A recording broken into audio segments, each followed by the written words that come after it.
Hello, ladies and gentlemen, it's your old pal Myriad back with some more video games. It is Saturday, the 14th of May. 2 videos in one day. I know, how lucky you guys are. I had such a good time streaming some Doom earlier that I thought, what the hell? Let's keep it going, right? So we're gonna take a step back from the visceral, gory guts fest of Doom into something a little more cerebral. Today we're going to be playing Twilight Struggle, which is a game that came out on Steam a week or two ago, I feel like. It is based on a board game, and I am just recently starting to kind of get into board games. I've been playing video games my whole life, kind of fell away from board games at a pretty young age, you know, and for a long time I was ignorantly assuming that board games were all just, you know, Monopoly, Candyland, terrible, awful games for babies, but recently I've been discovering that some board games are actually pretty fucking dope, and I'd never played Twilight Struggle, the board game, before, but I'd heard of it, and I thought that this might be a good way to get into it and learn about it, and turns out I'm loving the shit out of it, so I thought I would make a video and try to spread the gospel of Twilight Struggle to all of you nice people. This is going to be a hard video because this game is very complicated and it only makes sense once you understand all of the rules. So I'm just going to start playing and try to explain as I go, and if you're confused or don't understand, I'm sorry. But hopefully at the end of this you'll have at least a basic idea of how Twilight Struggle works. It's kind of like Risk, except set in the Cold War era, and there's a lot of nice kind of fluff that and theming that kind of differentiates it from Risk. But it's got online multiplayer, but I haven't gotten into that because I'm not very good at this game. I've played like 10 games and I've probably lost half of them. So I'm gonna play offline versus computer, and I'll create a game, and you can pick to either be the USA, which is represented by this majestic bald eagle, or the USSR, represented by this majestic bear. I've been playing as the USA. It seems like it's a little easier if you're the USSR, but I haven't ever played as them, just lost horribly to them. So I'm going to stick with the USA because that's what I know. There's a couple different like scenarios you can play. Standard game is just the regular ass game. Chinese Civil War kind of adds some more mechanics on top of that, and I'm not sure what late war is, but let's just start with standard game. You can there's some optional cards that you can either play with or not play with. I've just been playing with them because I wanted to see them, and then you can set a handicap if one side is better than the other, but that would be cheating, so we'll do this. So let's start a game.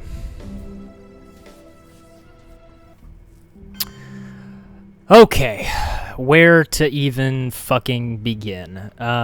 Okay, so this is the whole board, this map.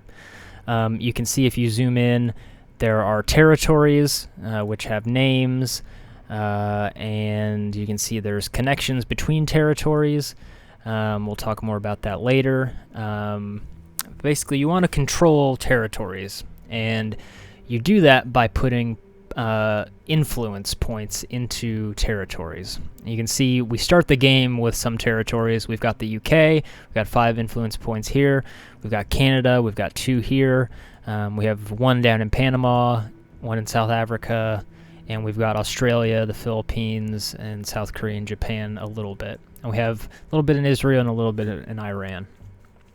Meanwhile, the USSR starts with East Germany and Poland, a little bit in Finland and Yugoslavia and Syria and Iraq, but nothing in South America or Central America, and only North Korea in Asia.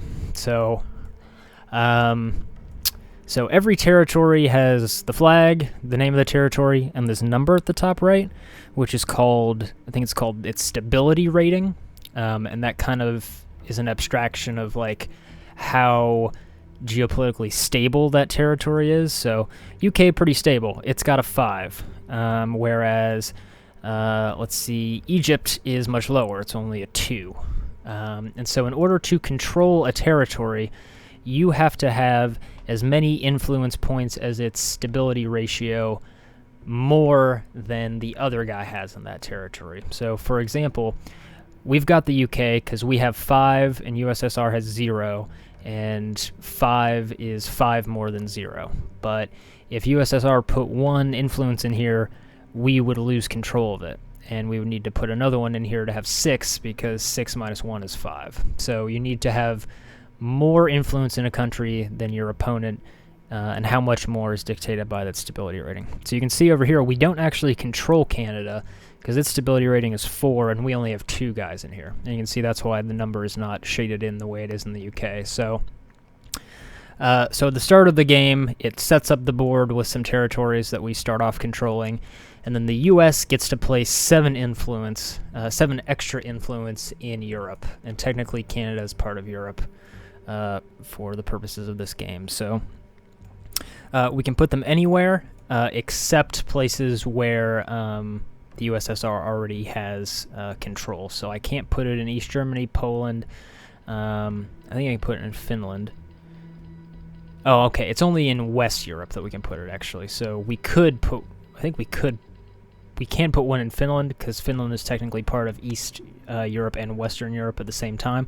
That's why its box has this this line in between. That means it's a part of both Eastern and Western. So we can... Basically, the only countries that are in Western Europe are East Germany, Poland, Czechoslovakia, Hungary, Romania, Bulgaria, and Yugoslavia. So normally what I do, this is just my general opening moves, I top off Canada with 2 points, so we get control of that. And then I usually put 1 in West Germany, 1 in France, 1 in Italy, and then figure out what I do with my last 2 points. The territories that have red title cards are called battleground territories. And what those exactly do, you'll see later on. But for now, just know that they're more important to control than ones that don't have the red, that aren't battleground territories. So spending these last 2 influences to take control of either France or Italy would be probably a good idea. Okay, I'm gonna top off Italy and put another one into West Germany. Okay, so that's the end of the startup stage. So we can hit this, which will say, okay, that's what we want to do. And now it's turn 1.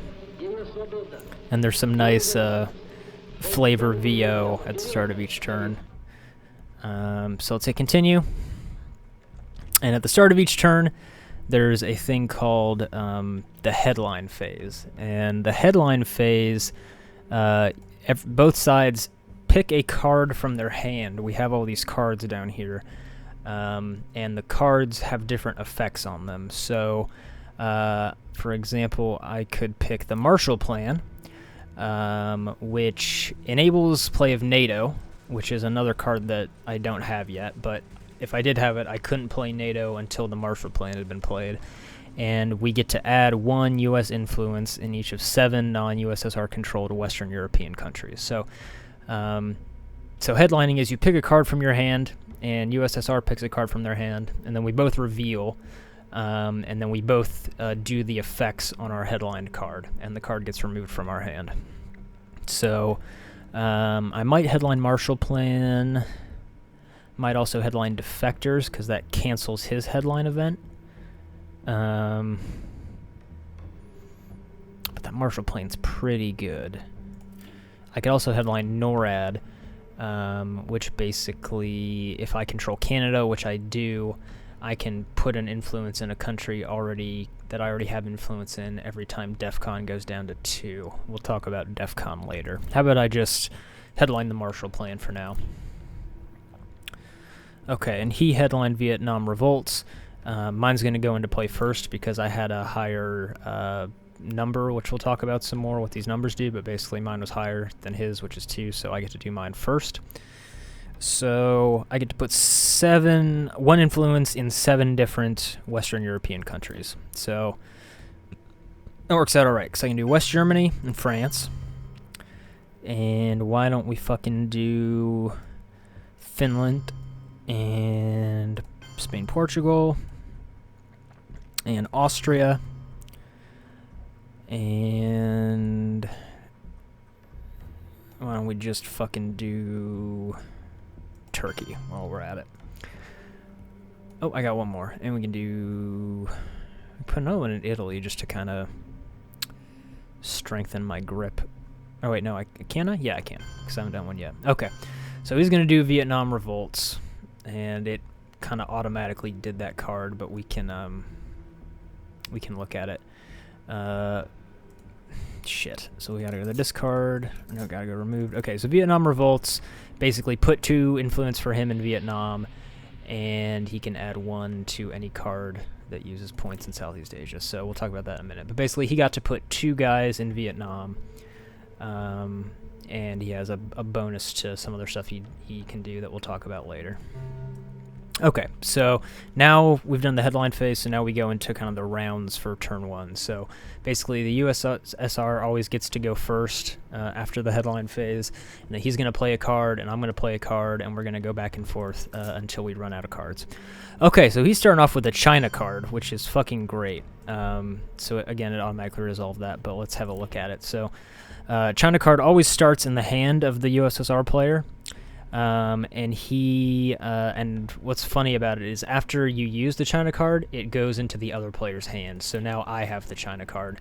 I have to wait a turn before I can use the China card, but when I do, it'll go back into his hand. It'll go back and forth. And at the end of the game, whoever has the China card in their hand gets 1 more victory point. And victory points are what determine who wins the game.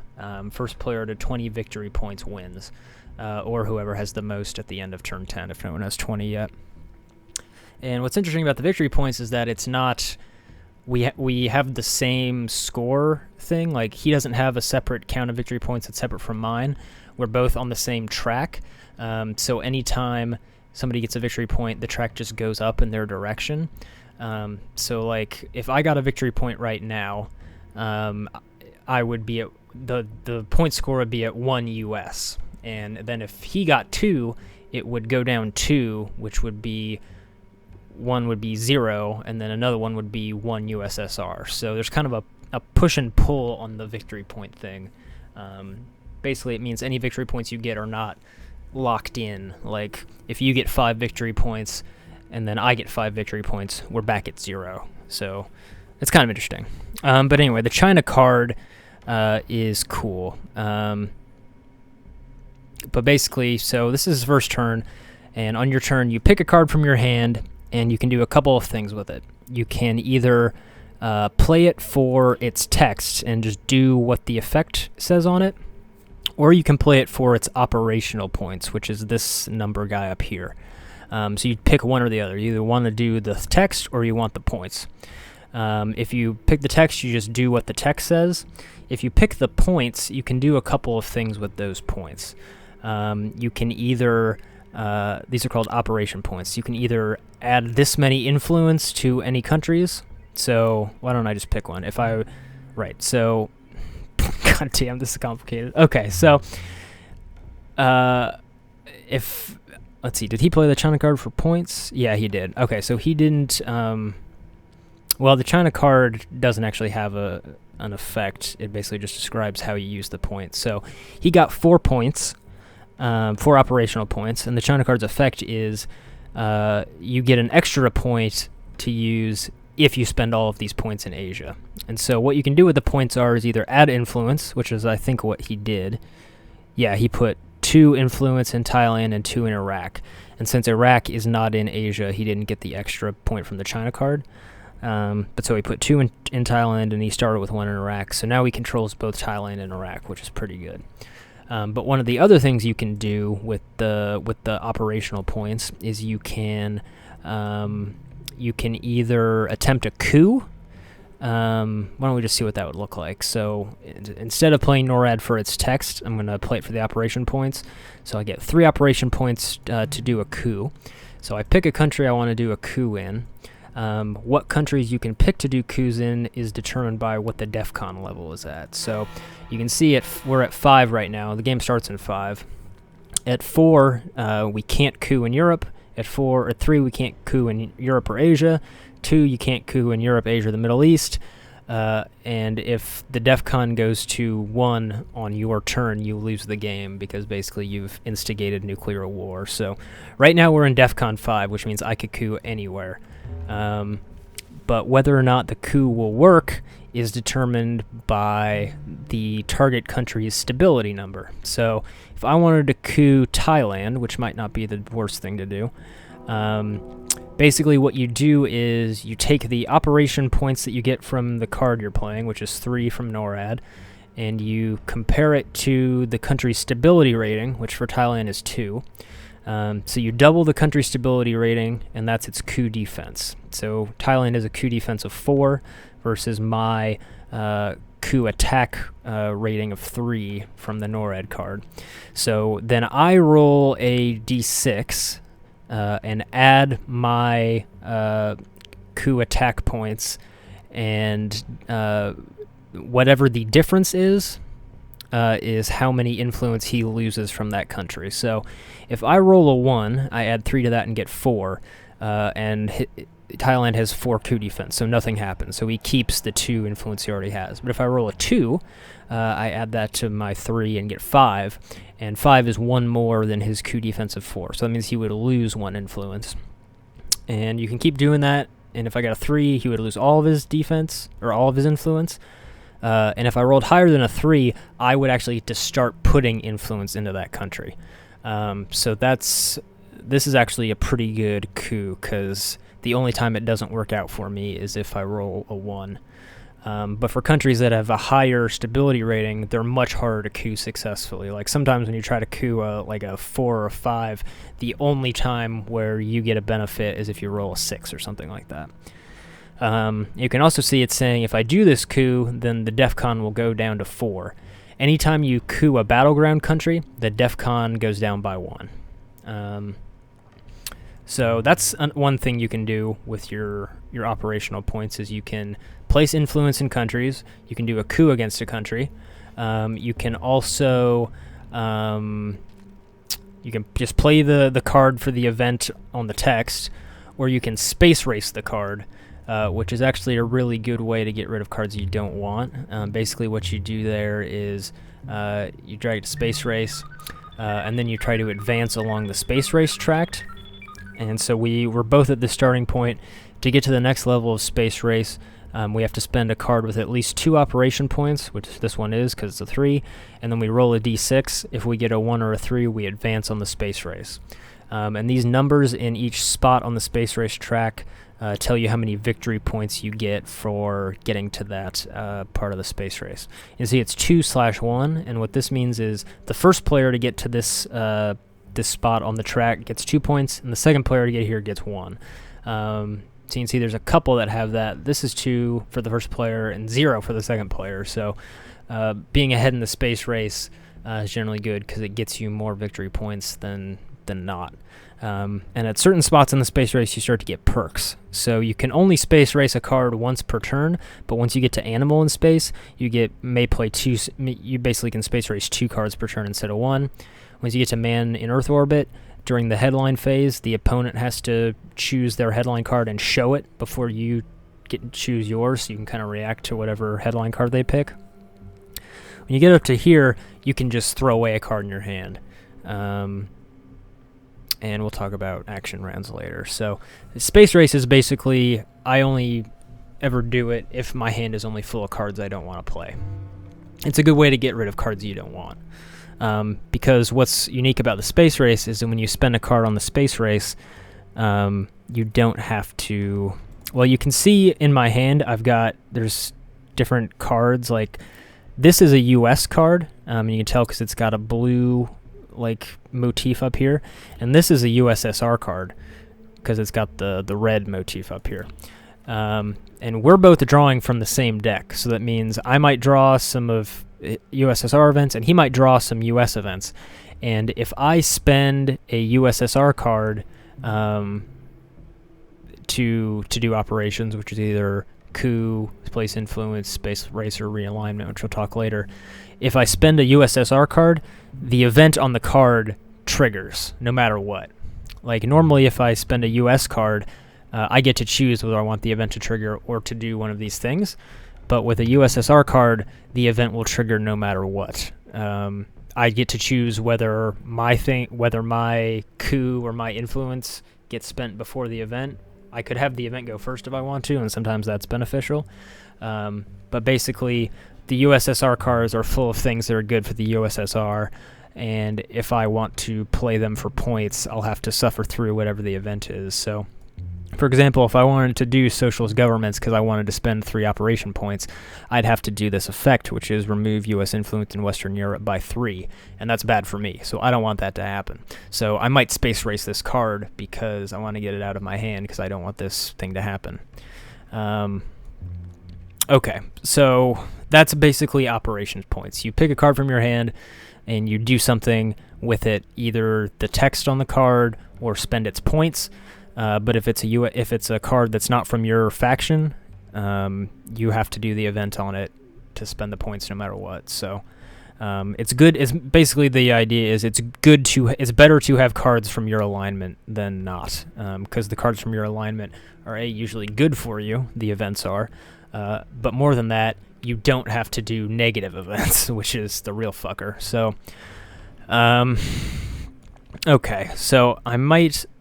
Let's see, and there's some that are neutral. So this nuclear test ban is neither U.S. You can see the star is like split, so it's a neutral event. It's neither U.S. nor SSR. So I might use this because it's got a high point value. So I could play it for its event, which is I earn victory points equal to the current DEFCON level -2, which would be 5 minus 2 is 3. So I'd get 3 victory points. And then improve the DEFCON 2 levels, but it's already at 5 and it can't go higher than that. So that's not a bad one. Like 3 victory points is, a good amount of victory points, but I'd rather get the operations points. So I'm going to attempt a coup in Iraq, maybe. So again, Iraq has stability of 3, so double that to get its coup defense. And I'm rolling a d6 and then adding 4, and it shows you the outcomes of all possible rolls. So as long as I get higher than a 2, he loses influence. But honestly, I might do it in Thailand because that's more likely to work out for me, I think. Yeah. All right, so I'm going to roll the dice. Nice, and I got a 5, so 5 plus 4 is 9 compared to his Q defense of 4, so the difference there is 5. So spent 5 of that difference removing his 2 influence from Thailand, and then since he had no more to remove, I get to start adding influence. So we just swung Thailand really hard in our favor, and because Thailand's a battleground country, DEFCON goes down 1. Okay, so that was my turn. So now it goes back to him. You can see it says 5 rounds remaining. If we look at yeah, here we go. So we're on current turn 1, and there's 6 rounds where we go back and forth playing cards. And then at the end of my 6th card, it goes on to turn 2. We draw our hands back up, redo the headline phase, and we keep going. Yeah, okay, so what's he doing? Okay, he's going to play Comic-Con, but he's not playing it for the event. He played it to coup Thailand, which is good because the event is pretty shitty for me. It's add 1 USSR fluence in each of 4 non-US controlled countries in Eastern Europe. He didn't want to do that. He wanted Thailand back, and he got it back. And now the DEFCON's down to 3, and that means I can't coup in Asia anymore, I believe, right? Yeah. Okay. So, shit. So, I've got this card, U.S. Intervention, which is actually, or UN Intervention, and basically what it does is I play it, and then I pick a card in my hand, and I can play it as though it weren't a USSR event. So I can place, like, socialist governments without having to trigger this effect, which is really nice. So I might, yeah, so I'm going to play UN Intervention. Play socialist governments. I can't coup in Asia or Europe anymore, so it's probably not worth coupping anything in the Middle East right now. I don't think I'll be able to. Yeah, Iraq is not going to work out super well for me, so I'm not gonna coup I'll just place 3 influence. So why don't I lock up West Germany and France, and then I'm gonna put one more in.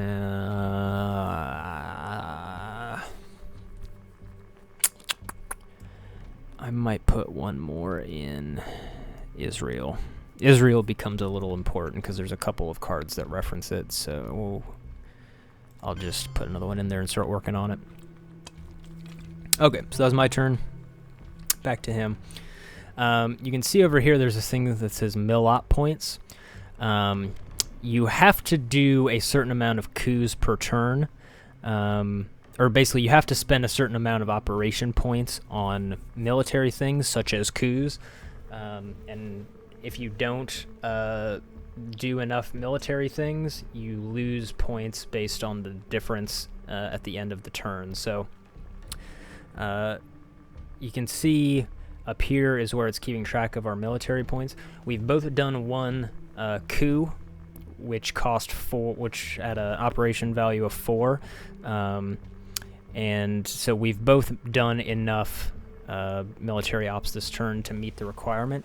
The requirement is based on what the current DEFCON level is. So when it was at DEFCON 4, we needed to have spent 4 this turn. Now it's at 3. And it's most likely just going to keep going down. There's some cards that can raise it back up, like that one I had, the nuclear treaty card or whatever the fuck that was called, that raised the DEFCON, but it usually only goes down. At the start of every turn, DEFCON goes up by 1 automatically. But yeah, it's likely to just keep going down. So, but he and I have both already done 4 points worth of military operations, so we won't have a penalty unless somehow the DEFCON gets moved back up to 5. And neither of us do at least 1 more operation point worth of military ops. Up here you can also see like ongoing buffs that are in effect. So here's my Marshall Plan, and he's got that Vietnam Revolts card. As you remember from earlier, the Soviet player may add 1 operation points to any card that uses all points in Southeast Asia. He hasn't really done anything in Southeast Asia. Oh, that's not true. Thailand is technically in Southeast Asia, so... Okay, so he just played a card, that is one of mine. So he's gonna get these 2 operation points, but I get to do this thing, which is add U.S. influence in either Yugoslavia, Romania, etc., equal to USSR influence. I think Yugoslavia was the only one that had any USSR influence, so it did that automatically. So that went into effect, and then he tried to use the operation points 2 in order to coup Iran, and it didn't work out because he rolled a 1, but DEFCON goes down to 2. So now that DEFCON's at 2, the only places you can coup are in Africa and Central and South America. But no matter what, if anyone coups a battleground country, the game is over. So we have to either get DEFCON back up somehow or wait till next turn when DEFCON rises to 3 automatically.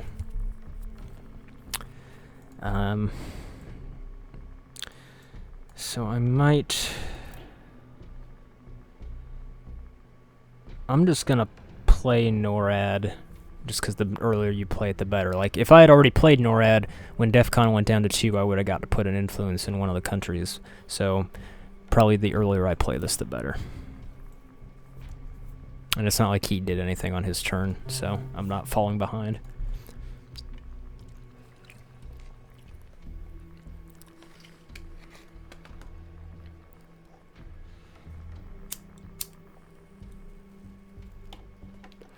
Let's see what card he's gonna play. Shit. Okay. So since it's one of his cards, he can either play it for the event or do an op with the operations points. So it looks like he did an op with the operations points. Yeah, that's good because that card is a real fucker. The Suez Crisis. Yeah, if he'd played it for the event, he would have got to remove 4 of my influence from the UK, France, and Israel, which is where a lot of my points are. But he was more interested in putting points in Cambodia and Iran. Okay. Okay, so it's my turn. And I only have 1 more card. You can see there are like we're in the bottom half of the 4th inning. These were our headline cards, so they don't count as a turn per se. So I've got to play 3 more cards this turn, and 2 of the 3 cards that I have are USSR cards, which will not be good for me. So I'm going to play Defectors, not for the event, because the event only works in the headline phase. So I'll place 2 Influence, 1 in Iran to even it up there, and the other in Israel, just kind of working towards controlling Israel.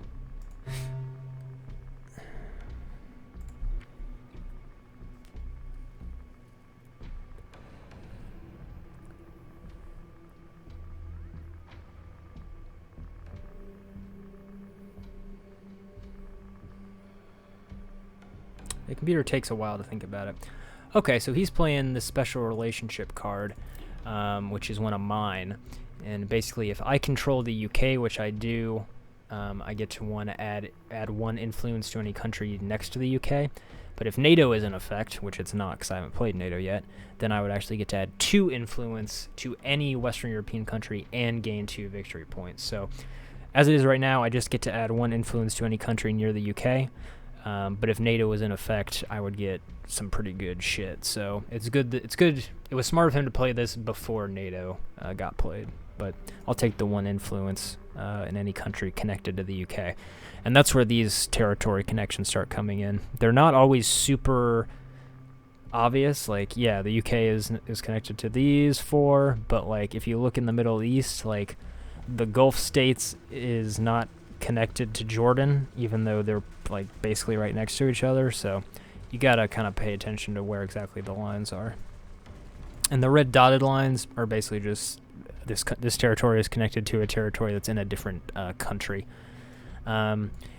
Territories with the black connecting lines mean they are directly adjacent to the superpower, and if you control a territory that's directly adjacent to the other superpower, you get extra points for that. So directly next to me is Canada, Cuba, Mexico, and Japan over here. And directly next to the USSR is Finland, Romania, Afghanistan, and North Korea. So if I can get control of any of those at any point, that would be really great. But right now I just get to place 1 influence in one of these 4 countries next to the UK. So I'm probably just going to put it in France and just keep... maybe actually I won't do that, because there are a lot of cards that can fuck me over in France. Fuck it, we'll put it in France. So now he gets to do a 2-point operation. I bet he's probably just going to spend influence since there's nowhere really to coup.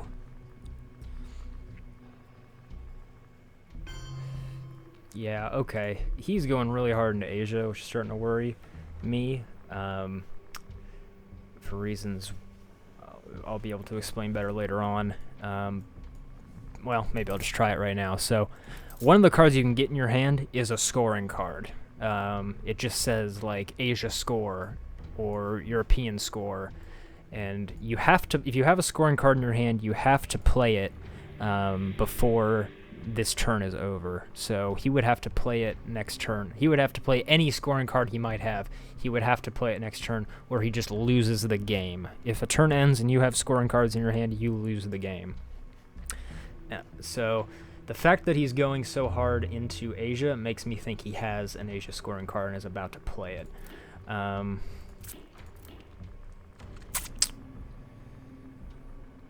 Okay. So this is a USSR card, but the effect won't work because basically I show him my hand, and then if I have a scoring card, he can put 1 influence in the region named by that scoring card, but I don't have a scoring card, so I'm going to just play this card. I don't have any scoring cards, so I get to just do a level 2 op. So I'm going to start placing influence excuse me, in Asia. So right now he's dominating Asia. So I'm going to take control of Pakistan. Yep, he had an Asia scoring card. Okay, so here's how scoring works. Every continent has its own scoring card. So there's an Asia scoring card, a Europe scoring card, a Southeast Asia scoring card, a Middle East scoring card, an Africa scoring card, etc. And each scoring card works a little differently. You can see, let's start with the bottom. So you get +1 victory point per country controlled that is adjacent to enemy superpower. Like we talked about before, we both have like 4 territories that are directly connected to us. So if anyone controls any of those, they get +1. I don't have any of the ones that are adjacent to him in Asia, and there aren't any countries except Japan, which are adjacent to me in Asia, but he doesn't control Japan, so neither of us get an adjacency bonus. You get +1 victory point per battleground country in that region that you control. I control, I think that's Pakistan, and he controls Thailand and North Korea. So I get 1 battleground victory point, he gets 2. And then on top of that, we don't get any points for non-battleground countries. These are just telling us how many we have, but we don't get any points from that. So we have none from the adjacent to superpower thing. I have 1 and he has 2 from the controlled battleground country. And then each player can qualify for 1 tier of this. Presence basically means you control at least 1 territory in this region. So as long as you control a territory, you get presence. And that's what I'm getting. But he's getting domination, which is the next level up. And that means that you control more battleground countries and more non-battleground countries than your opponent. So he gets the domination bonus, which is 7. You can only get 1 of these. So he doesn't get presence and domination, he just gets domination. Because he controls more battlegrounds and more non-battlegrounds. Control is you control all the battlegrounds and you control more non-battlegrounds. So basically the total is I'm getting 4 points from this Asia scoring card and he's getting 9. So that ends up +5 to USSR on the victory points track. So decent score for him. So now the score is 5 USSR. And I get to play 1 last card before this turn is over. But the only card I have in my hand to play is a USSR card, so I'm going to space race this mother bitch. So I basically need to roll a 1 or a 3 to advance to the other satellite spot. Rolled a 5, didn't get it. But the USSR effect doesn't happen. So at the end of every turn, it looks at the current DEFCON level, and if you haven't done enough military operations, so for DEFCON 2, we would have needed to have done 2 points worth. We're both way past that, so we don't lose any victory points. But if I had done 0 and the DEFCON's at 2, the difference would be 2, so I would lose 2 victory points. But neither of us lost on that one, so that's fine. So at the end of the turn, we do that. Any till end of turn card effects get thrown away, like his Vietnam Revolts card. The China card is now available for me to play, and we're going to redraw our hands after the DEFCON goes up 1, so it's back up to 3 now. So that means we need to do 3 military operations worth of coups and whatever this turn, and then we redraw our hands. Okay, and then we go back to headlining phase. Okay, so I've got a Europe scoring card, and you see it says may not be held, so I have to play it this turn. So basically, when you get a scoring card, you want to think, well, if I've got a good position in Europe right now, maybe I just want to play it now before it gets worse. But right now, my position is not so great. You can click on Europe, and you can see what the points end up to.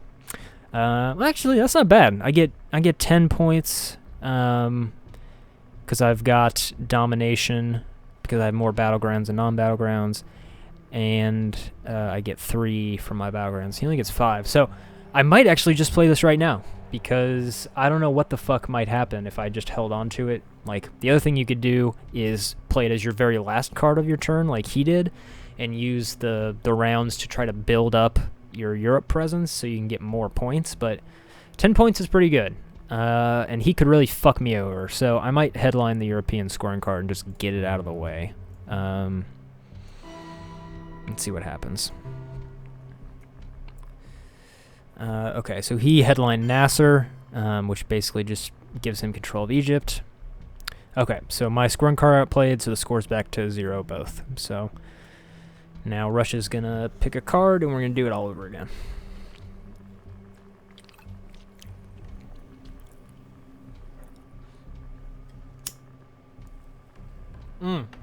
Okay, so he played NATO, which is one of my cards. So that means I get the NATO effect, which basically means he can't coup in European countries that I control anymore. So that's really good. But he played it because he wanted the operations points for it because it's really high. It's 4 op points. So what did he do with his operations points? He put 1 in Sudan, 1 in Iran, and 1 in Lebanon. Okay, so he is putting stuff into the Middle East, so that makes me think he has a Middle East scoring card. So I'm going to I'm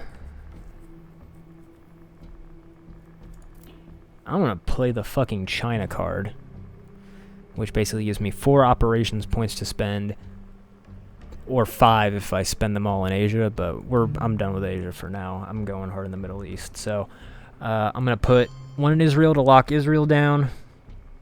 I could put 1 in Iran to contest it. If you want to put an influence point in a country that an opponent already controls, like he already has control of Iran because he has 2 more than me and the stability is 2, it actually costs 2 influence points to place 1 influence. So I could spend an influence point here, but it's going to cost 2, so it'll bring me down to 1 more remaining, but I might just do that. I could say shit. And you can only put influence when you're doing an operations points. You can only do them in countries directly adjacent to countries you already have influence in. So I can't put any in Libya because I don't have influence in any countries that Libya touches. So I could just be like, nobody's in Saudi Arabia, so maybe that's a better place to spend 3 points, but I don't have anything touching Saudi Arabia yet, so I'm just going to put 1 influence in Iran to even it back up, and then fuck it, I'll spend my last point in Iran as well to give him a harder time. So if he wants control of Iran, he's going to have to spend 2 more influence points there. But I at least got control away from him for this turn. So if he did play the Middle East scoring card this turn, he wouldn't get credit for Iran. But he's probably just going to play an operations card, put 2 more influence back in there, and then, we're back to where we started. Okay, is he going to do... Oh, shit. He tried to... Okay, so the other thing you can do besides a coup is a realignment. And basically how a realignment works is he and I both roll 1d6. We get to add 1 to our roll for every country we control that's directly adjacent to the country being realigned. So I get 1 for controlling Israel, and he gets +2 for controlling Lebanon and Egypt, which are directly adjacent to Israel. And then the difference between our roll totals is how many influence I lose. So he rolled 5 + 2 is 7. I rolled 3 + 1 is 4. So 7 - 4 is 3. So I have to lose 3 influence in Israel. So that was a good realignment. And the thing about realignment is it doesn't take up all your operations points. You get to do it it only costs 1 to do a realignment. So since he did the Korean War, which gives him 2 operations points, he can do it twice. And he just did, and now I'm out of Israel. So, fuck. So what I might do then is... Alright, I'm going to duck and cover, but I'm going to play it for influence, not for the event. Oh, shit, maybe not. Maybe I will...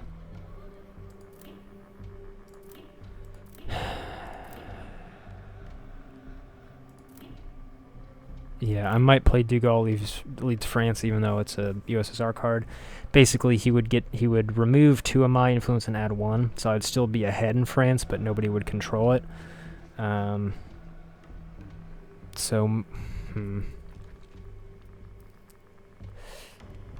Might be better to hold on to that until I get some more points in France. I do need to coup this turn, though. I don't have any operations points yet. But there's just not any good targets to coup, because I can only coup in the Middle East right now, basically. And realignments don't count towards your military points. As far as I know, it's just coups, and there are some cards that say add 2 to your military ops track, so... shit. Okay, so I could use duck and cover to coup Egypt, and that might work okay. And that would take us down to 2, and that would trigger NORAD. Right? Yeah. Okay, let's try it. Nice. Okay, so I just wiped his ass out of Egypt. And DEFCON goes down to 2, which triggers NORAD, which means I get to add 1 influence to any territory I already control. So maybe I'll do that in France, so that I could play De Gaulle leads France without losing France. Or maybe I probably should put it in Iran. That would be the sensible thing to do. He did knock me out of Israel, though, so now Israel is just, like, open for business for him. Which is scary. But he would need to put 4 points in here to control it. So hopefully he doesn't have any 4-point operations cards. Nope, he played a 1. Okay, I needed it to try and even up Iran. Okay. I really want to play the U.S.-Japan Mutual Defense Pact for its event, which basically gives me control of Japan, and it gives Japan NATO protection, so we can't coup Japan anymore. But fuck, 4 operations points is real good. Okay, what if I did... No, fuck that. Okay, so I'm gonna play the Formosan Resolution, which basically means if I control Taiwan, it counts as a battleground country, which isn't that good, because the effect gets lost if I ever play the China card again, which I definitely will. So I'm just gonna use it for influence instead of the event, and lock up Iran. So now that I have control of Iran, if he wants to put any points in here to try to take it back, it'll cost 2 influence to place the first influence because I control it.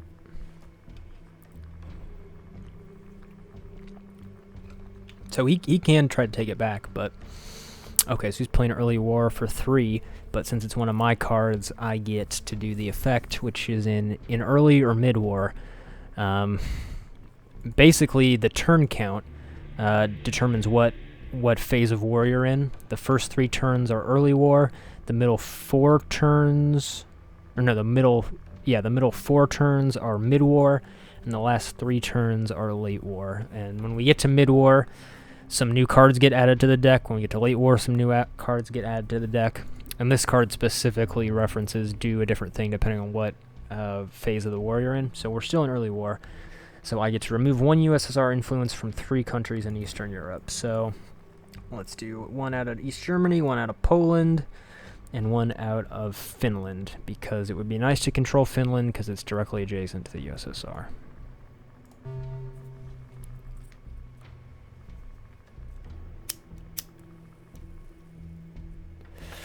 Okay, let's see what he does with those 3 operations points.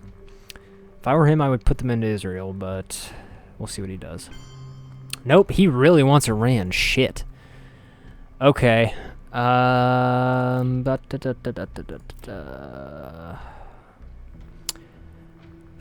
I don't want to burn this card on not getting control of Japan.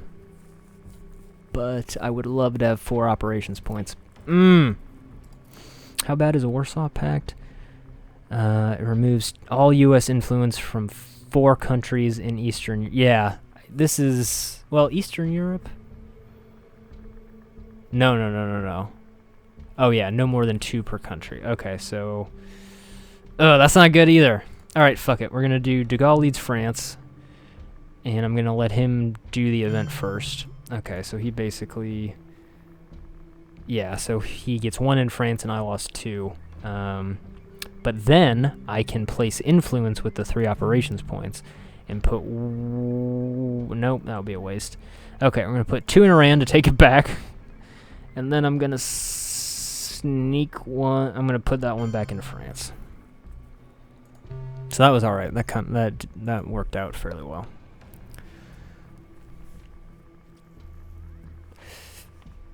Boy, Israel is still open as fuck, though. I'm probably gonna have to burn the defense pact.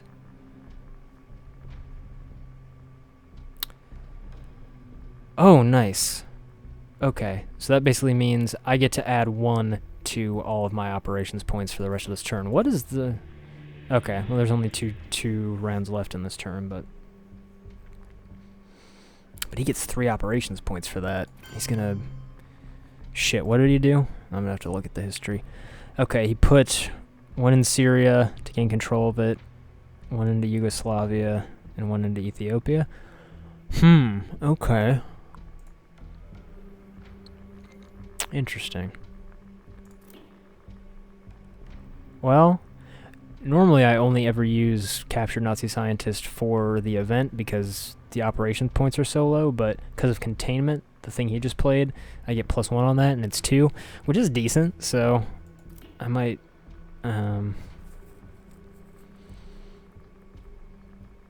try to get into Israel here.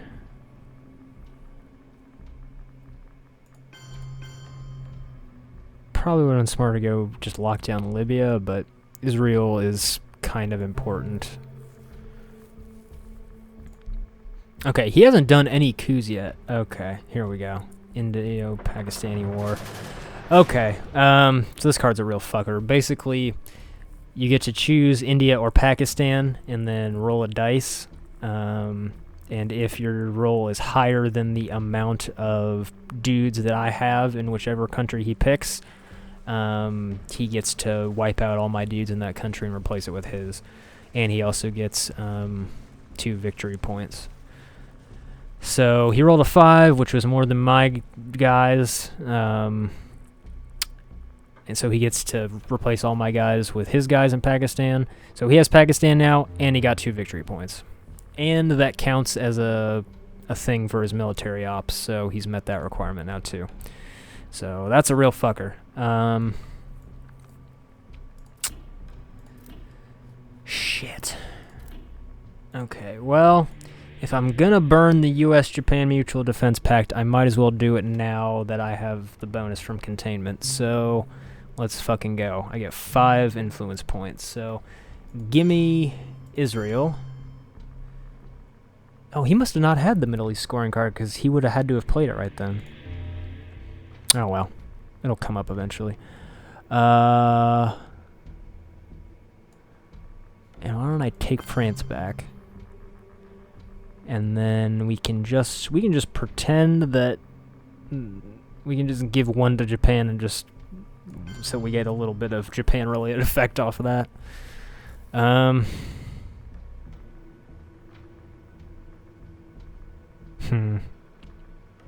Yeah, fuck it.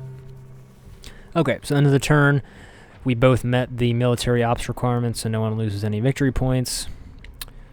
So my country's purpose is to help us move out. DEFCON goes up 1 level to 3, into the light. and we get some new cards. The deck ran out, so the deck is reshuffled, which means that all the cards that have already been played are now back in the deck and could possibly come up again, including the Asia scoring card and the Europe scoring card. Okay. Hey, there's the US. Hey, all right, we may get to use that again. Great. Okay, so now we pick a card to headline. I like to headline this one because basically he has to randomly pick a card out of his hand. If it's a US card, I get to do the effect, and if it's not a US card, he has to just discard it without doing it. So potentially I could get a good effect if it's one of my cards, or I could potentially screw him over by removing a USSR card from his hand that would have a good effect for him. So I like to headline this card. Might have been better to headline a lower value card, but ah, shit. Okay, so a lot just happened there. So he headlined Red Scare, which basically means all of my operations points are reduced by 1 till the end of the turn. So like all of these cards are worth 1 less than what they say they're worth, which is a real fucker. Like that's a really good card to headline. But so the card I headlined made him reveal Truman Doctrine, and I get to do that event, which is remove all of the USSR influence in one uncontrolled country in Europe, so which is not very good. So I can kick him out of Yugoslavia, I guess. Yep, that's what I want to do.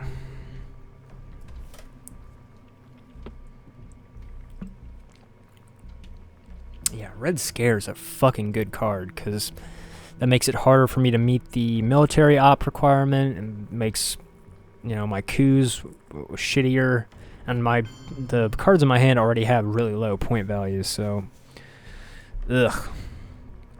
Okay, so what did he just do with China? He put 4 into South Korea and 1 into North Korea. Fuck. So Korea's done for, basically, at this point. Oh, I wonder if he got the Asia scoring card back in his hand.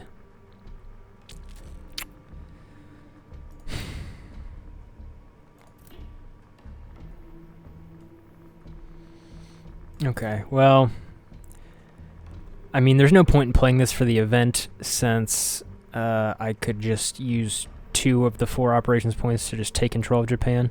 I guess it not getting NATO protection is kind of significant, but fuck it. If you want to coup Japan, give it a shot, buddy. I could try to coup something right now. Oh wait, no, DEFCON is at 3, so I can't coup in Asia. And it seems like he's going hard into Asia, so I better get in here before he plays an Asia scoring card and I get fucked. So we won't coup. We will just put some influence in here. Let's lock up Japan. We could try to get the Formosan resolution benefit if we take control of Taiwan, but that's easier said than done. Yeah, I'm America, so don't worry. But America is harder, I think, to be. Like, the USSR gets to just be like, oh, suddenly communism happened all over the world, and you get all the territories. Like, the US cards don't seem as good as the USSR cards, but maybe I'm just bad at this game. Aha! Okay, he did have the Asia scoring card. So what's the damage? So he gets domination because he has more battlegrounds and non-battlegrounds. So he gets 7 for that, plus 4 for the battlegrounds he has. So he gets 11 points out of Asia. I only get 4. So he's going to go up 7 points, so he's going to have 9. Oh, jeez. That was rough. Okay, well, we can kind of abandon Asia for now, since he's played the scoring card. Why don't we do...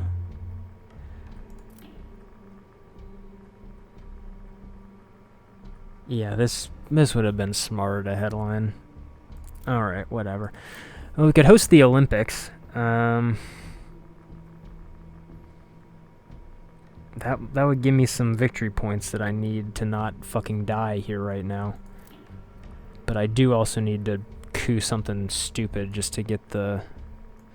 Okay, here's what I'm going to do. So I'm going to do the Arab-Israeli War, which is a USSR card. But I have control of Israel, so that gives me a bonus to it. So it probably won't work out for him. So let's trigger the event. Yep, okay. So he basically rolled a 4, but it wasn't higher than the stability number because I had control of Israel and Egypt. So I get to keep Israel, nothing bad happens, and now I get to coup for 1 point. Because the fucking Red Scare card is in effect. So I'm going to just coup something dumb. I'll just fucking coup Pakistan. Oh, no, I can't because it's in Asia. Alright, I'll coup Iraq. So the only way this works out for me is if I roll 6. So come on, buddy. Nope. But I took DEFCON down to 2, and that's going to trigger NORAD. So, hey, it worked out. It worked out. I'll put it in Taiwan.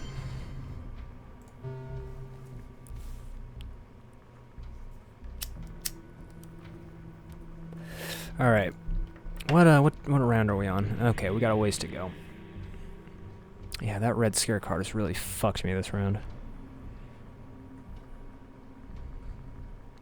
I should probably just space race for the rest of the turn. because I'm not going to be able to do anything else. Oh, hey, it's this card again. Okay, so I get to remove 1 influence in 3 Eastern European countries. So this is great, because I get to kick him out of East Germany and Poland. And I don't think he doesn't have influence in any more Eastern European countries, does he? Nope. But what's really Europe is really important, because the Europe scoring card, if you control all of the battleground territories in Europe and you play the Europe scoring card, you just win the game. So you need to like make sure that you're hanging on to at least 1 European battleground territory, or else they can just sneak out the scoring card and you just lose. So what did he do? Okay, he put a dude in Iran and Spain, Portugal. God, Iran is just getting it every which way. Alright, here's what we're going to do. I'm going to play CIA Creative for the event, which means I get to look at his hand. Oh, he's got a Middle East scoring card, that sneaky bitch. Okay, so that was good, because now I know that I need to focus on the Middle East. And now I get to do a level 1 op. So I'm going to put it in Iran and take it back. So we can look at the Middle East score box and see what it would look like if he played it right now. So I would get 2 more points than him, which is not a ton considering he's 9 ahead right now. But he's got to play that card at some point. Okay, so Fidel... Oh, he's not going to do the event. Okay, so he spent those points on 1 in Poland and 1 in Saudi Arabia. So he's going to try to get control of Saudi Arabia. How about... Shit. Well, how about I do... And just start going into Libya, maybe?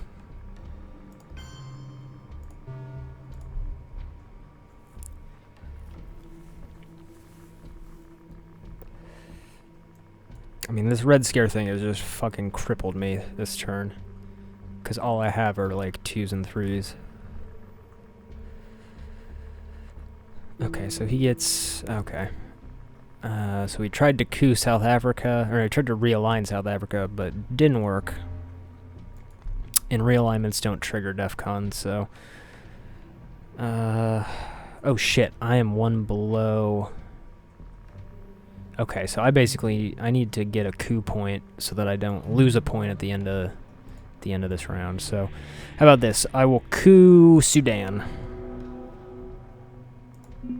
Didn't work, but I got a point for coupping it, so we're good. Okay, so he had to play his Middle East scoring card. So I get 2 points, which is not nothing, but not a ton either. All I have left are USSR cards. So I'm just gonna fucking space race this bitch. And we'll try to get a satellite up there. And we didn't. God damn it. God damn it. Okay, well, Red Scare goes in the garbage now. And we're now in mid-war, so new cards are added to the deck. DEFCON goes up to 3, because it's a new turn. Oh, shit, dicks. Okay.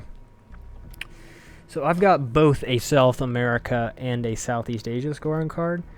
Good news is, nobody's in South America right now. And I'm the only one even close to starting to make headway in there, so I'll worry about that later. But I've got to deal with Southeast Asia right now. So I'm going to headline... I'm going to headline this card because it's going to bump the DEFCON level up 1, which will make Asia a valid coup target again. And then I get to do a level 4 operation immediately. And I'm going to do it in Asia, and that'll bring it right back down. So this is a good card to headline.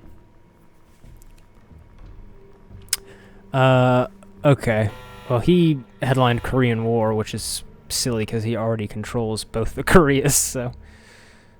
Okay, well, I'm going to do a level 4 coup.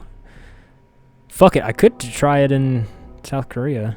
I mean, those are not really good odds, so... And it's actually... The card I have is only Southeast Asia, so it's really just these things I need to worry about. So I might coup Thailand. That would be smart, I think. Oh, nice. Okay.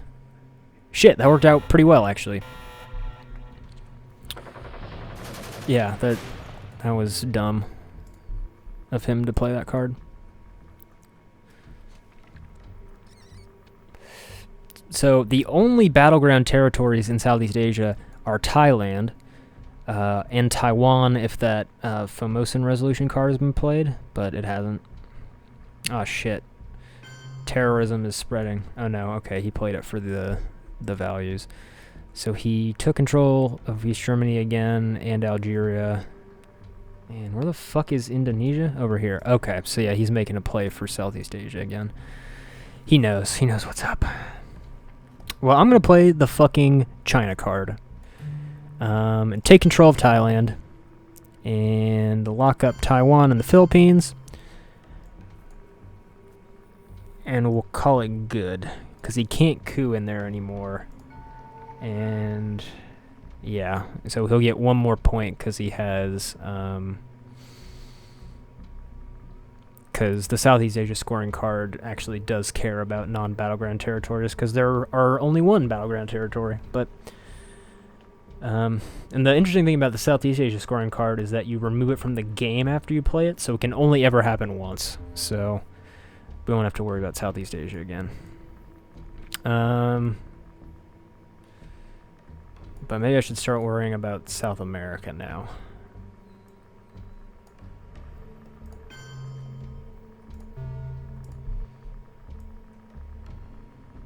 Hopefully that wasn't too much of a tell.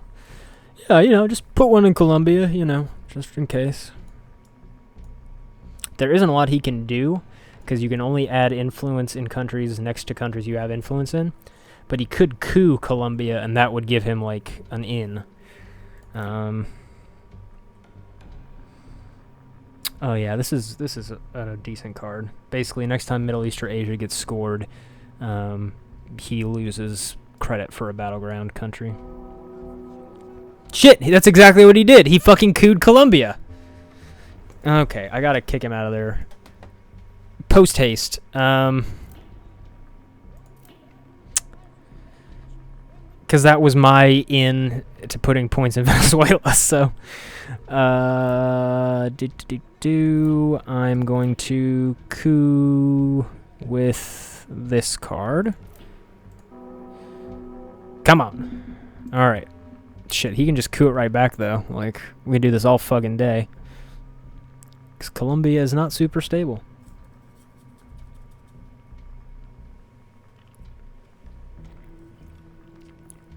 And Colombia is not a battleground state, so it doesn't trigger the DEFCON. So we could literally just do it all day. Fuck! Oh my god. Jesus, no. I better just play South America scoring right now before it gets any worse, because I don't... Well, okay, how would it look if I cooed with this? Yeah, fuck it. Let's just piss this turn away. Well, actually, hang on, because I don't have infinite turns. I've got a little bit. Okay, let's coup Colombia. Ha! Suck it. Suck it. Let's see if he can take it right back. I just need to have it for one turn to get into Venezuela. He can have Colombia. I just need it to get into Venezuela. And he can't coup Venezuela forever because DEFCON is a thing. Okay, so I got the China card back. Because he played one of mine. The Nixon plays the China card. The most meta card in all of Twilight Struggle. Oh my fucking god. Okay. You wanna fucking do this? How many turns do I got left? I got plenty.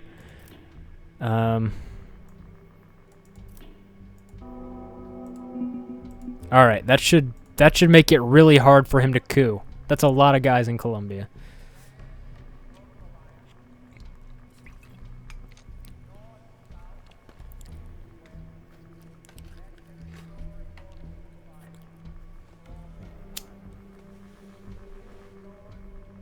Oh wait, no, that's good. That's good for me. Okay, so I get to put 2 influence in South America. So why don't I just go ahead and take Argentina?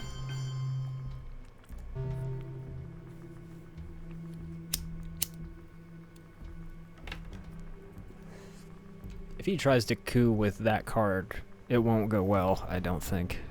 Like, he would need to roll a 5 or a 6, and it didn't work. So, okay, so I have got 3 turns left, or 3 rounds left in this turn, and 2 of those have to play my scoring card. So I've basically got 1 turn right now to...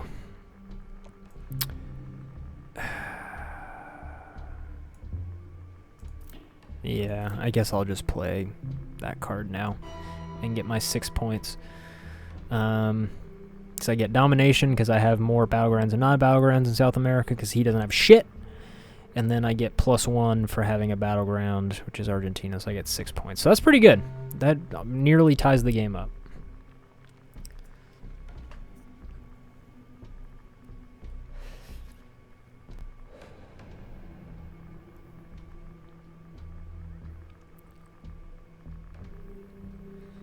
So now I've got to play... Oh, good. Why didn't he play that earlier? Okay. Well, he tried... Allende would give him 2 influence in Chile, which would have been a much smarter thing for him to do than just try and keep kicking me out of Morocco, but he used this to try and coup Panama, and that did not work. And it's going to trigger NORAD, because DEFCON's at 2 now. So I can, in fact... use that to shore up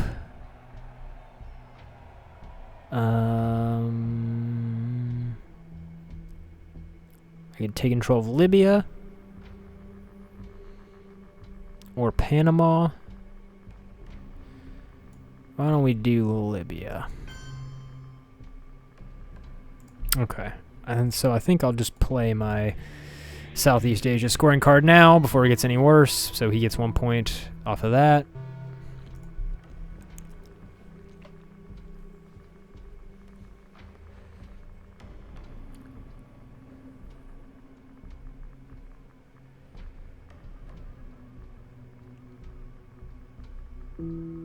And he tried to realign Argentina, but he gets another shot because that's a 2-point card. And he kicked me out of South Africa. Okay. Well, all I have left really is...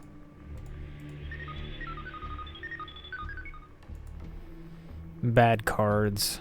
So I'm just going to space race. Portuguese Empire crumbles. Try to get up on the space race track. Nailed it. Okay, so I get 2 victory points for being the first one to this slot in the space race track. So should take us to 0. Nice. Alright, into turn 2, we both did enough military ops to not get penalized. We dare not tempt them with weakness. JFK, check out our Persona Let's Play that I was doing with Aquila, which I guess is on permanent hiatus because I don't think Aquila likes me anymore. She doesn't ever want to play video games with me. But check out that series of Let's Plays to find my JFK impressions. I can't remember what number video that was in, sorry. I would really like to know. So if you can remember, because I always have to look for it really hard every time I want to find it, post in the comments about what number Persona episode that was where I did a JFK impression. Because it was real good. It's real good. Okay, new turn. DEFCON goes up 1. We draw our hand back, and we got to headline something. So I've got a Central America scoring card.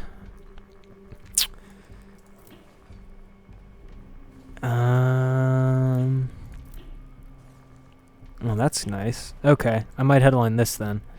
Yeah,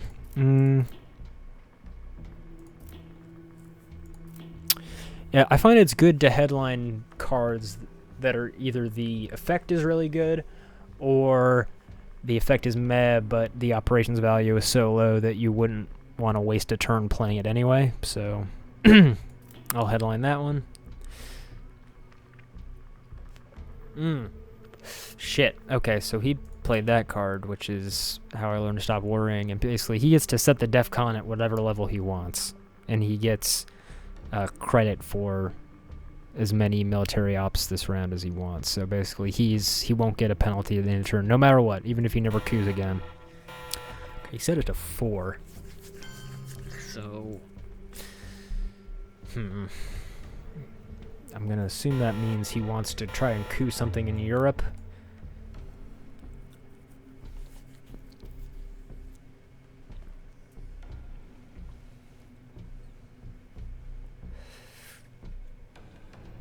Oh shit. Okay, now what did he do? He used the points off Shay to put 2 in Burma and 1 in Czechoslovakia. Where the fuck is Burma? Anyone see Burma? I don't know where Burma is. I must be looking right at it. Oh, there it is. And 1 in Czechoslovakia. Huh. Okay, so maybe he's got the Asia scoring card again. Unless it's... Nope, it's in the discard pile, so nobody could have it. Because there's only 1 scoring card in the deck for each thing. And since they're in the discard pile, they can't be in his hand. Okay, well...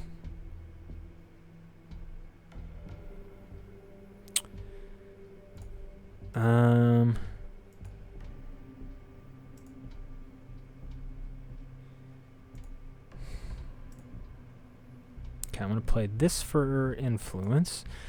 And let's just start picking shit up in Central America. Let's get Mexico. Let's get... No, Venezuela is not in Central America. Okay, hang on. Let me try that again. Let's just grab Cuba.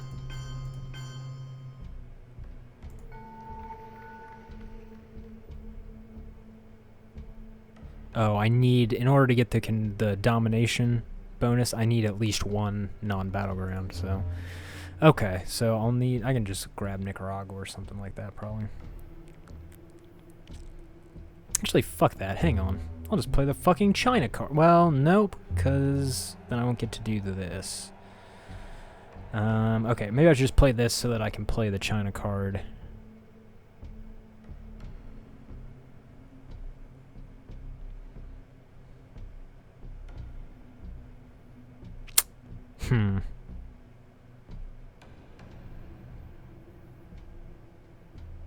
Nah, fuck it.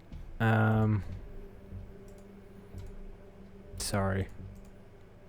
Never mind. I'll just do what I did. Well, why don't I do 2 in Mexico, and then I'll just pick up Nicaragua, so that I at least have the domination bonus. Okay. So I might want to just play that Central America scoring card right now, rather than put any more resources into Central America, since the most I could really be getting is, you know, if I took Cuba, I could squeeze like 2 or 3 more points out of that, but it's probably not worth it. Oh shit, he just stole my China card. Oh no, okay, he played it for points, so he tried to coup Nicaragua, which is, okay, so he wants, yeah, he used that as a, oh shit, so that I don't have a fucking non-battleground in Nicaragua anymore. Gosh, dang it all to heck. Alright, I'm gonna counter coup the shit out of you then, man. Let's see what happens. Yeah. Let's go. Boom. Get the fuck out of Central America, homie.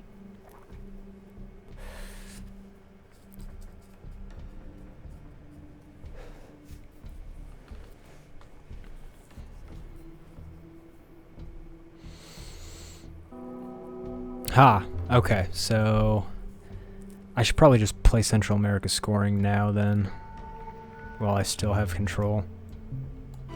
So I get 5 points for that. So hey, score is 5 US, so only 15 more victory points and I might actually win this bitch. Okay, while he thinks about it, I'm gonna go to the bathroom. I'll be right back, sorry.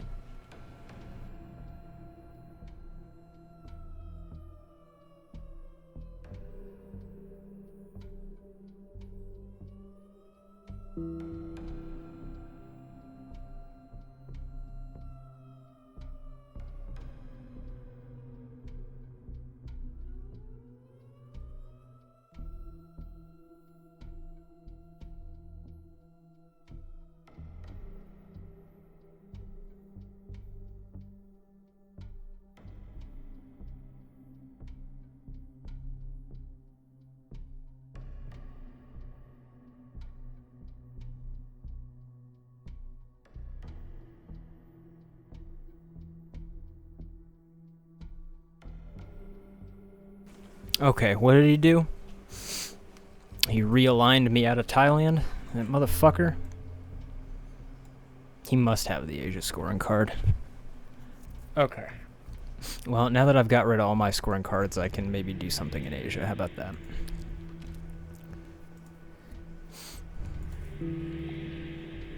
Tried to realign me out of Australia? Yeah, right, bro? Okay. Well, how about this?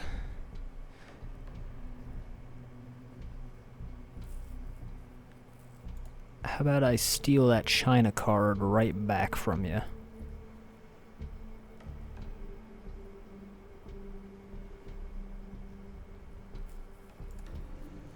Yoink.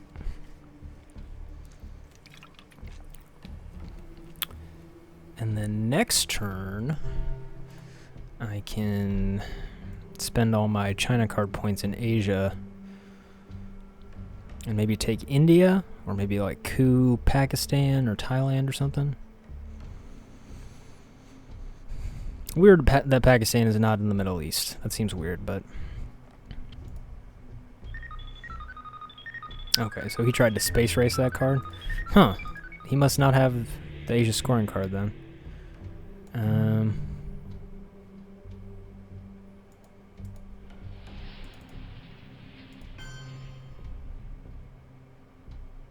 Oh. Right. Okay, we're gonna place influence.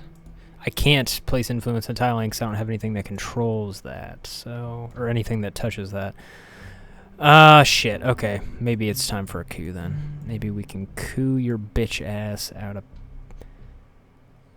Pakistan.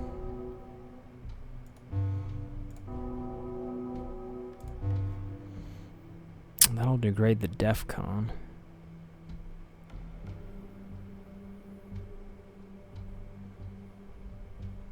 Okay, try cooing him out of India. Shit! God damn it. Alright. That was a waste of a perfectly good China card. But it seems like he doesn't have the Asia scoring card. Or else he's really trying to just farm as much points as he can out of it.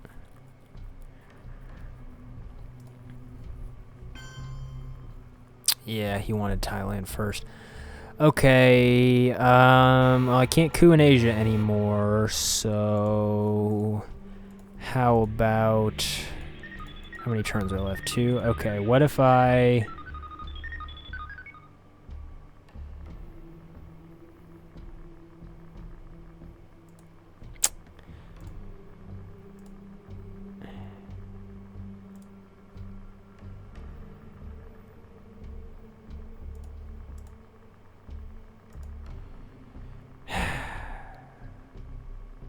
What if I space race this card? Nailed it. So now that I don't get any victory points for getting into animals in space, but I get this perk, which means I can space race 2 cards in one turn. So I might try that again on my next round when it gets back to me, because I don't really have anything else that I want to play. I mean, I guess I could just play that and get some points. How many would I get for that?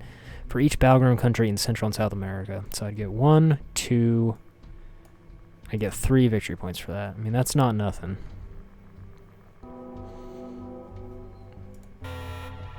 Oh, he triggered NORAD. So why don't you give me some points in... I could just kind of fuck him over in South Korea, just get control out of there.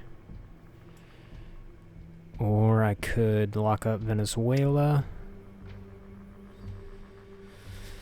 Fuck it, I'm feeling vindictive. No South Korea for you. Alright, I'm going to space race de-Stalinization. Didn't get it.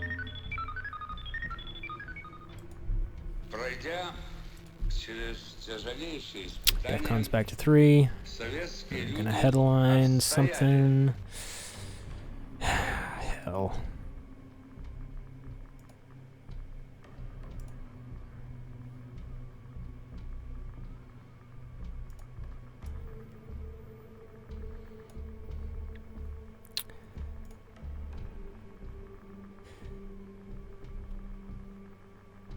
Okay, I might play Cuban Missile Crisis, and that means he can't coup this turn.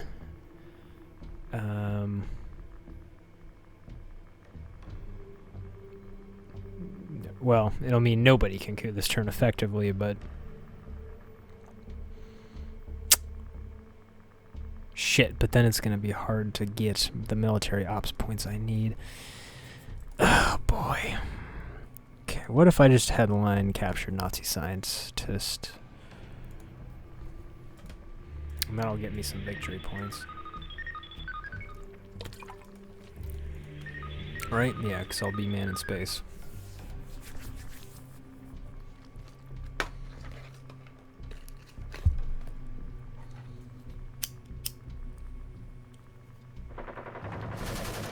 He tried to coup Philippines with a brush war, or he did the event, right? Attack any country with stability of 1, roll a die, and subtract 1 for every adjacent enemy-controlled country. Okay, well he gets 3 military ops points for that, so I guess it's a good thing I didn't Cuban Missile Crisis. Although I wonder if that would have counted as a coup and lost him the game. Probably not, but...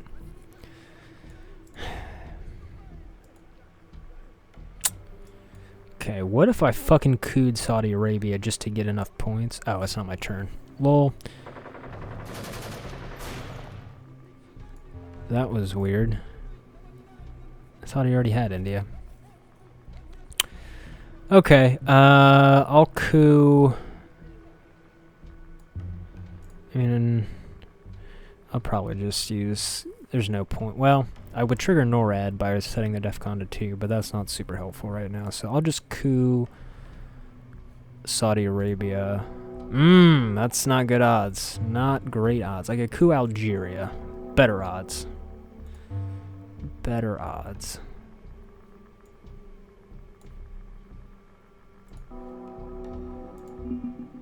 Didn't work, but I got my 3 points, and now I get NORAD. And I can continue being a general nuisance in South Korea.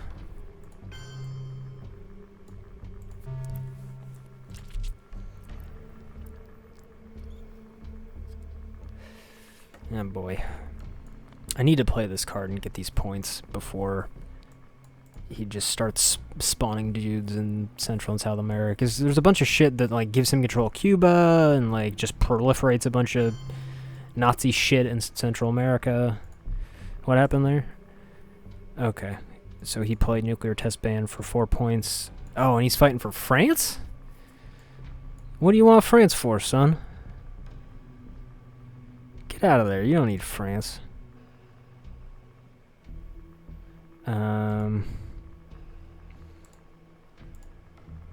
So I need 3 points to get control of France back? What the fuck? Well, what if I put 1 in there and then put another one in South Korea? Or Venezuela? I have no presence in Africa whatsoever, so if he's got an Africa scoring card, I could be in trouble, but it doesn't seem like he's focusing on Africa very much either. He must have a Europe scoring card. That's probably why he targeted France. So I'm just gonna... Yeah, I'll just try to undo what he did.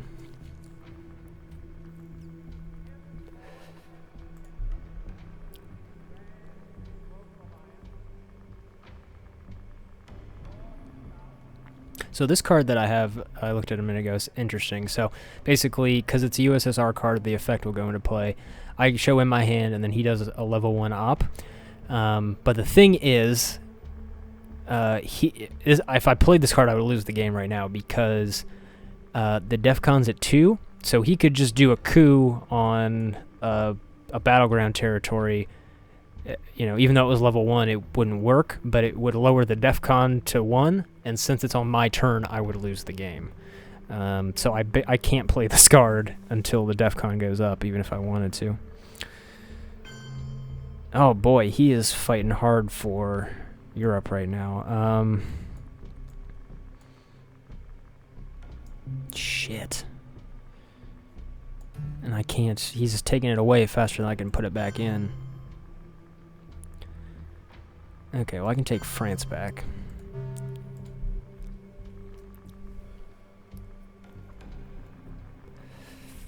Where are we at in the round count? We got a ways to go. And I am basically out of usable cards.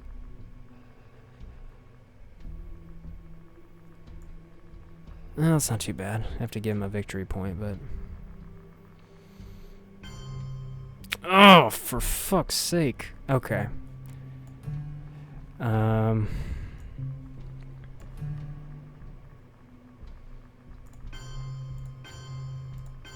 Okay, I got West Germany and France back, but Asia is just a fucking shit show right now.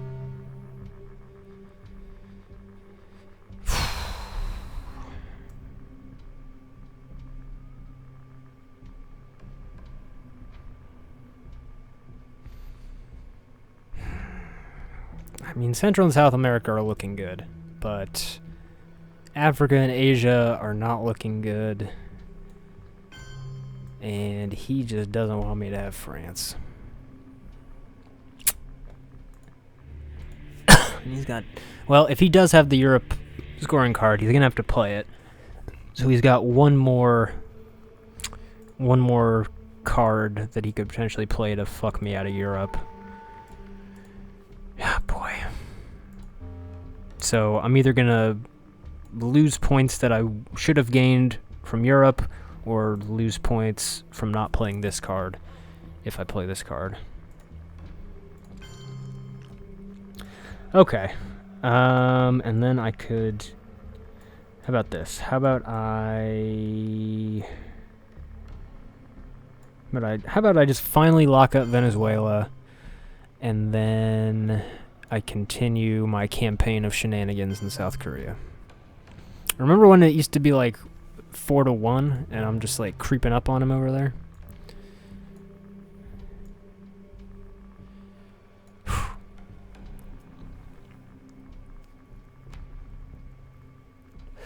Dude, there's like nothing left for me to do this turn. I'm just gonna space race these cards, cause...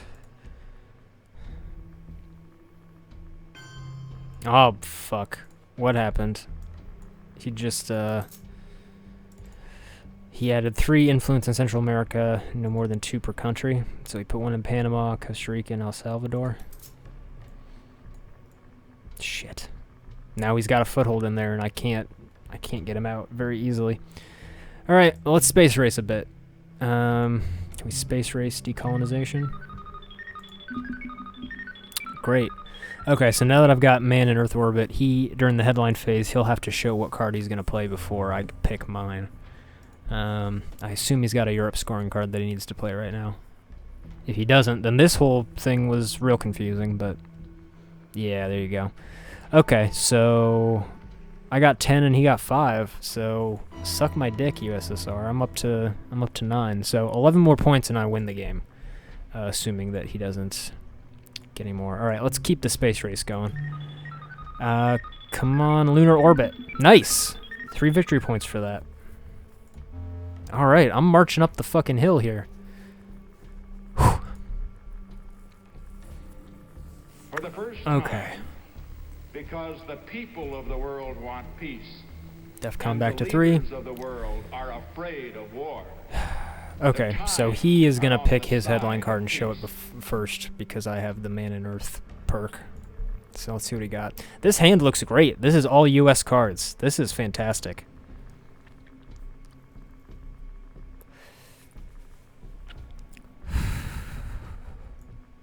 Fuck, I might be able to win. Okay, you can have Eastern Europe. I don't really give a shit.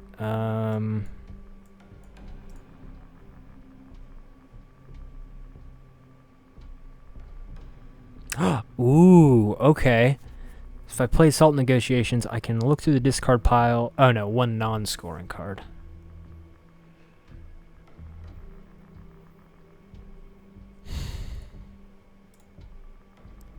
Oh, here we go. Okay. If I headline this, I get to put some influence in Africa. Let's do that. So he played Comic-Con, which I'm sure is not how that acronym is pronounced, but so he gets to fuck around in Eastern Europe. Only in non-US controlled territories, though, so Yeah, you can do whatever you want. I don't give a fuck. But now I get to start mopping up some African countries. And there's a lot of, like, only level 1 stability countries that I can just grab. So I'm just going to take Nigeria, Zaire, Angola. And give me one back in South Africa. How about? So what's the point situation looking like? So I would get 2 if I just played it right now. I could do that. Or I'm only getting presents. So for domination I think I need at least 1 non-battleground, or maybe 1 more than he has. Okay, so whoops. I canceled my turn. My bad. Okay. So I think I might China card and like try to coup him out of Algeria or something. But I still need a non-battleground. Alright, let's have a... Oh. Shit, he just kicked me out of Angola. God damn it. And now that the DEFCON's at 2, I can't coup him back, so... All I can really do is spend that NORAD point in South Africa.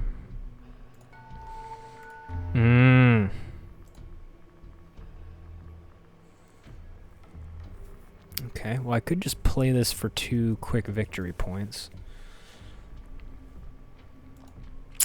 But I need to focus on... Oh, this is good. Okay, so I get to remove 4 USSR influence from non-European countries, so I can try to kick him out of Africa a little bit here. So let's do boop, boop. I mean, I guess there's no point in doing that. Well, okay, hang on. Let's think about this.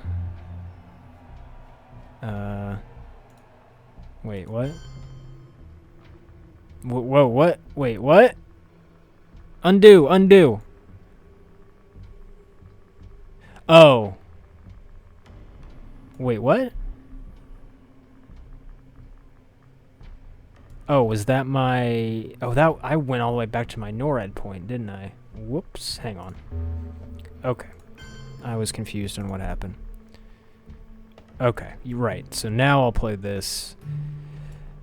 I'm going to kick him out of Algeria. And then... I mean, I could try to kick him a little bit out of Angola, but I can't coup that back because DEFCON's at 2.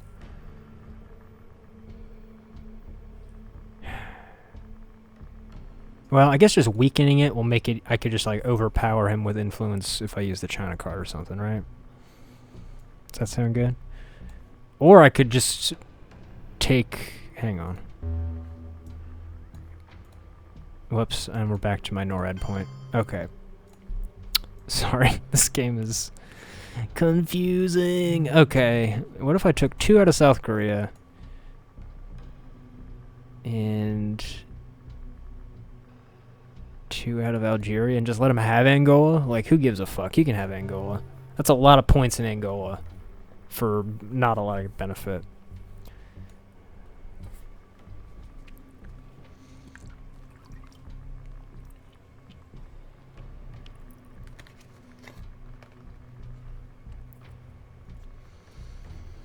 Oh, nice. Oh, we didn't use it for opt points, though. Okay.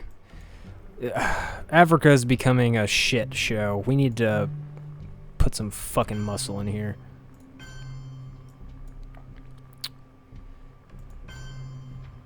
How many turns left do I... Okay, we got plenty. I also need to coup something just to not get penalized, but... Oh, right! I've got nuclear subs! Shit! I should have fucking cooed him out of Angola. God damn it. Boy, Zaire is becoming a contentious situation here.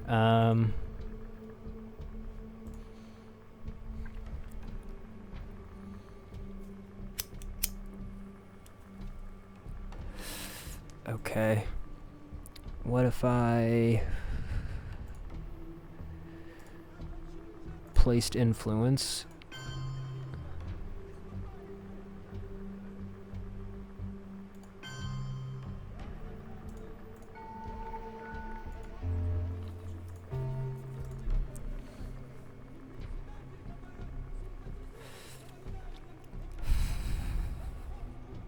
I still need a non-battleground in Africa in order to get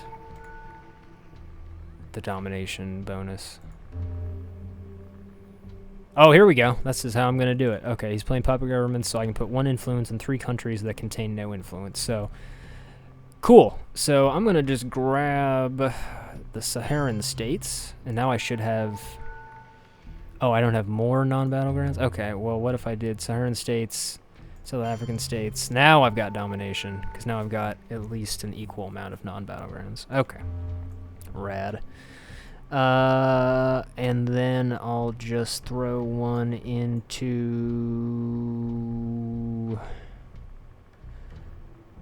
Can't believe no one's gone into Afghanistan yet. Like, that's worth a lot since it's next to the USSR. Fuck it.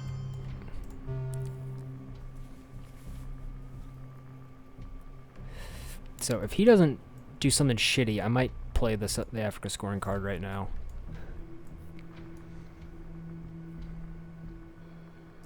While I'm at least slightly ahead. Ah! What happened? Okay. So I don't control more battlegrounds now.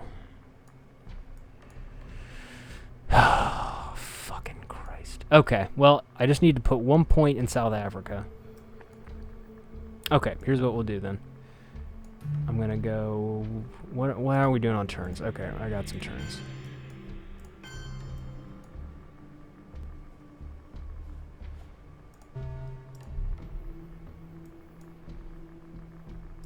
Still domination, right? Okay. Shit, I think if I get the 5 points from here, I'll be at 17, and then if I play this, I'll get 2. I'll be at 19. I'll be at 1 point away from winning. And he's like out of shit, because he's like space racing. Space racing is what people do when they don't have anything else to do. Okay.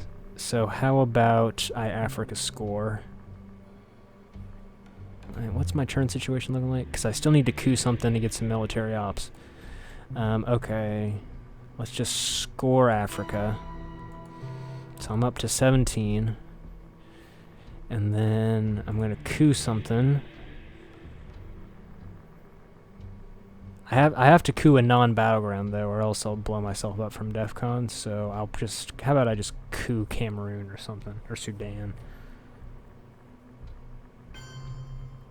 Wait, what happened? What did you do? He put 1 in Japan and 1 in Benelux. I don't know what Benelux is. Oh, it's way up here? Is it Belgium? Okay. Why didn't he want me to have Japan? I don't know. I'm just gonna coup Ethiopia. Great success. Oh, I only got 1 coup point for that though, because I used a 1 point card. So I'll have to coup something else, I guess. Oh man, he's coming hard in fucking France. Okay, how about I play the special relationship? I'm gonna lose a victory point for being under the DEF CON thing, but fuck it. Give me France back.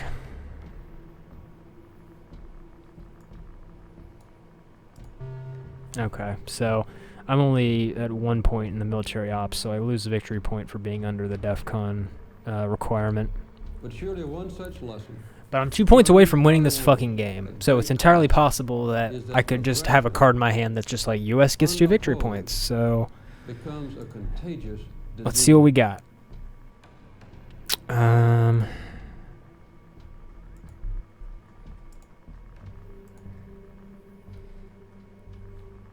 Oh shit. Adds 4 influence in Europe.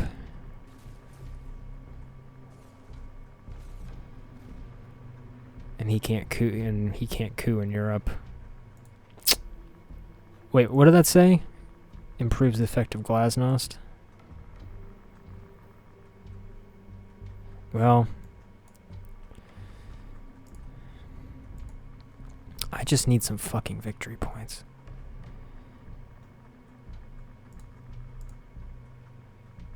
Oh, here we go. All right, I'm gonna just headline Soviets shoot down Cal 07 and gain 2 victory points and win this fucking game. Bye. Bye. I win. Suck it, Russia. Whew. All right. That's a game of Twilight Struggle. Every time I win, it's usually something like that where I just like get a card that's just like the thing that I need to win at that exact moment. So, yeah. But yeah, that's a game of Twilight Struggle. I hope you learned something. Like I said, it seems like a really complicated and intimidating game because there's a lot of systems going on. There's like the DEF CON and the space race and the card thing is a little complicated because it's like, when do I do the events and when do I not do them? But once you kind of play it a few times, you get the hang of it pretty quick. The first couple times I played, I like kept blowing myself up by cooing when DEF CON was at 2 and triggering thermonuclear war, and it was pretty embarrassing because it just shouldn't let you do that, right? It's just like, hey, you can't do this because you'll lose the game.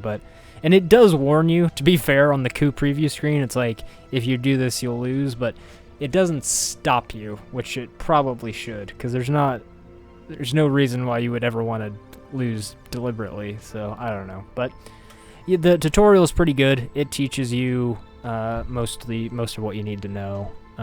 It doesn't teach you a lot about strategy. Like, I still don't really know what the right builds are. Like, once you kind of have a better sense of what all the events on the cards are, you can kind of be like, okay, well, maybe I shouldn't put so much stuff in France because I know there's that one France card in the deck that removes all U.S. influence from France or whatever. But and like I was saying, I knew that Israel was important because I knew that Arab-Israeli war card is in the deck. But yeah, I don't know. I really like it. I would really like to play this against other humans and see what that was like. But I'm also pretty intimidated by it. Like, I bet there are people who are very good at this game and understand the strategy very well, and I'm just not at that level yet. So I don't want to get ass blasted, but yeah, I highly recommend you check this game out if you like Risk type stuff. This does seem like a successor to Risk. Like, it takes the core principles of territory control and politics and really amps it up to the next level with some awesome theming and, real life historical stuff that's super neat. So it's pretty cheap too. I think this is like $15 on Steam, so very low barrier for investment. So yeah, Twilight Struggle gets 2 thumbs up from Myriad Trues. I really enjoy this game. I just wish I had the physical copy so that I could play with real people. But there is online multiplayer. I just haven't done any of that yet because I'm scared, but I assume it works fine. But yeah, I guess that's all I have to say about Twilight Struggle. So that'll do it for this video. So thanks so much for watching, guys. I promise I will not wait so long to do the next video. Like, I will try to get more regular in my posting schedule, but video games have been kind of shitty recently, if I'm being honest. There hasn't been a whole lot coming out that I've been excited about, so it's kind of out of my hands in that regard. But yeah, so thanks for watching, guys. I will see you next time. Bye.